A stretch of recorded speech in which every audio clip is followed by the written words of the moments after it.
Unlucky, having, bringing, or resulting from bad luck. Something that affects all of sports in some way. A player fumbles at the 1-yard line down by 4 with 30 seconds to go. Unlucky. A defender drops an interception that would have sealed the game and the opposing team goes on to score that possession and wins it. Unlucky. After leading the entire game, on the final drive, a Hail Mary is completed that loses you the game. Unlucky. But these are all just plays or a moment from a single game that happened. So what do you call a player that played 20 years and was on the bad end of luck every time? Unfortunate? Unfavorable? Jinxed perhaps? Or maybe we can just call him by his actual name, Drew Brees. A without question top 10 quarterback of all time, but yet still the most unluckiest player maybe ever. And all of it somehow doesn't even feel believable. This all starts in 2008, where Drew Brees would have his best statistical season of his career at the time, leading the NFL in passing yards and passing touchdowns with over 5,000 yards and 34 touchdowns, joining a list that no quarterback wants to be in. That is, to lead the NFL in yards and touchdowns, but not be rewarded with the MVP, which went to Peyton Manning this year, landing Drew Brees to win Offensive Player of the Year, which again, isn't a list that a quarterback wants to be in. Since 1974, only one other quarterback has won Offensive Player of the Year, yet a different quarterback won MVP. So why didn't Brees win MVP this year? Well, when you look at the comparison between Brees and Manning, it's almost concerning how he didn't win, with most stats leaning in Brees' favor.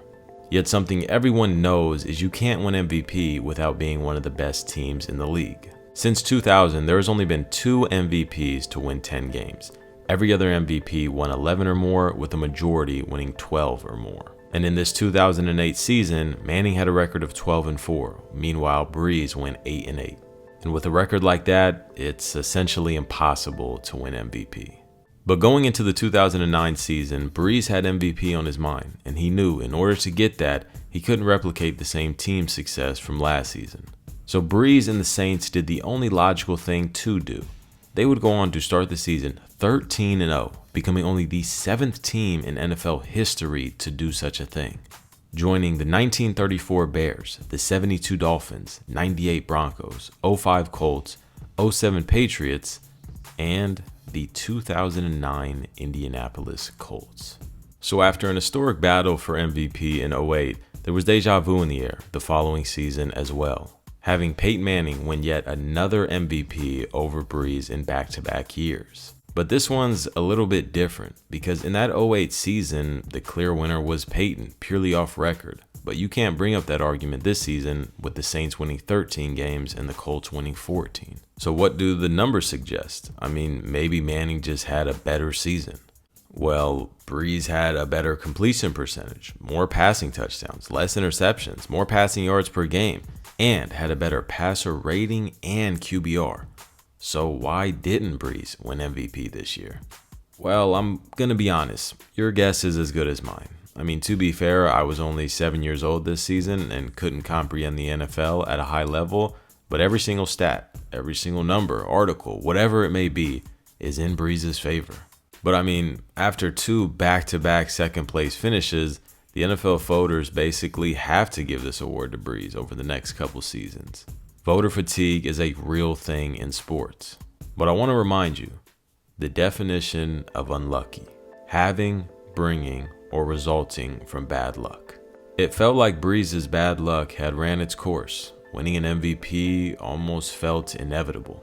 A second place finish because his team's success wasn't there, and another second place finish because of name value maybe? Now Brees obviously wasn't finished with elite play at the quarterback position, but neither was his competition.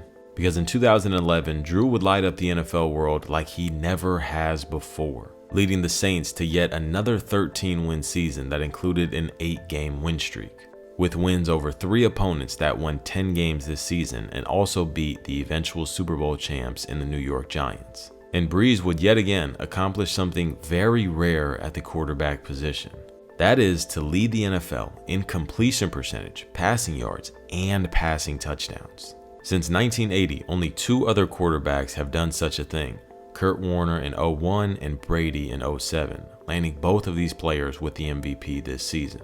Yet somehow, this just was not enough for Brees to bring home this award, because he had to deal with this man, and they don't call him a bad man for nothing. Having one of the greatest seasons ever by a quarterback, having a near perfect record at 14-1, while also having the second greatest touchdown to interception ratio in a season at 7.5 to 1. And these 2 numbers down here were the cherry on top. Rodgers would achieve the highest passer rating ever recorded in a season, along with the 3rd highest QBR. One of the best seasons we will ever see by a quarterback, overshadowed and forgotten in history. And after this season, it would be a dark time for Drew Brees and the Saints. They would enter a state of mediocrity in the NFL, winning 7 games 4 of the next 5 seasons. And a lot of people thought Brees would just dwindle out on the Saints, with a lot of losing seasons and eventually retire on a bad note. Yet the Saints weren't ready for that. Following this 5-year stretch after 2011, the Saints would do something that would alter the trajectory of their franchise. In 2016, the Saints would go 7-9 yet again, missing the playoffs and making their focus the NFL draft once again. And then this happened. A draft class that will go down in history as one of the greatest of all time.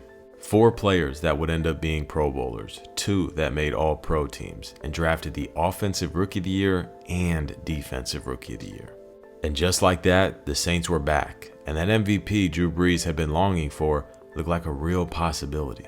Although the same thing that revived the Saints also destroyed Drew Brees. Following a bounce-back season from the Saints in 2017, going 11-5 and winning a playoff game, the 2018 season felt like their year. Everything lined up perfectly, seemed like something out of a movie.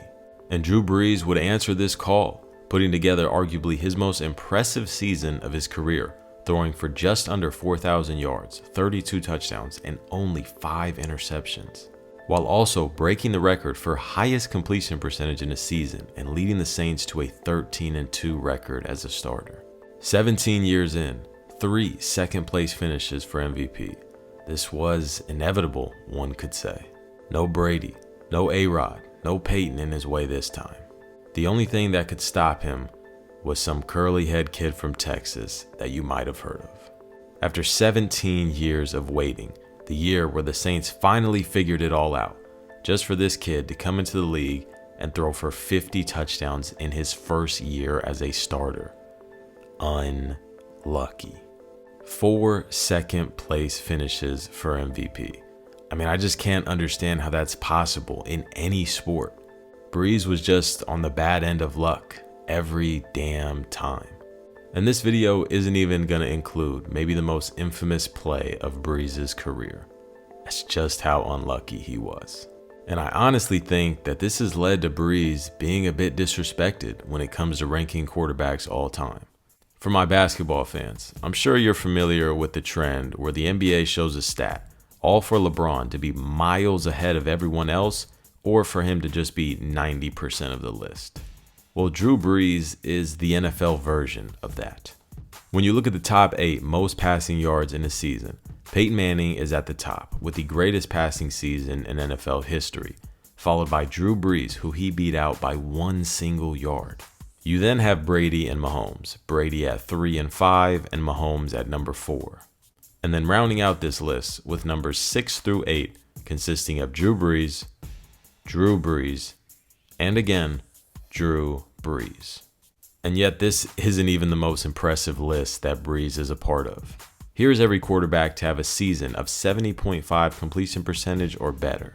At the top of the list, Brees set the record in 2018, which broke his previous record he set the year prior, which he also topped once again a year later.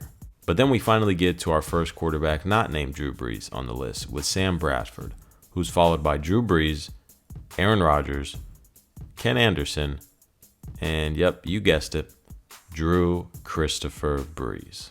A 13-time Pro Bowler, 2-time Offensive Player of the Year, and a Super Bowl champion. Playing in the greatest era of quarterbacks, Brees dominated in the shadows of his peers. Women lie, men lie, but numbers never will. And the tape sure as hell doesn't either. Hope everyone who watched this video learned something and also enjoyed. I'm out. Peace.